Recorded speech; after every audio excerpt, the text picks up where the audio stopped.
balangay. So yung balangay, sir, hindi po siya gumagamit ng pako. Rather, it is created through interlocking planks of wood na may butas, tapos hinahabi po siya. Galing ah. Yes, sir. And right now, sir, lagi nating sinasabi sa mga bumibisita dito that our country is the fourth or to some extent the fifth largest shipbuilding nation in the world.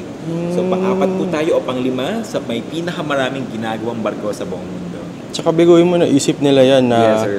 Ganyan gawin ng walang pako, no? Sir. Ginagawa nila yan, sir. Ganito po. May butas, tapos hinahabi siya na parang Lego, then pinagdidikit po siya. So, very, very sophisticated boat technology na ginamit po ng ating mga ninuno para ikutin ang makapunta sa iba't ibang bayan ng Pilipinas. Galing, no?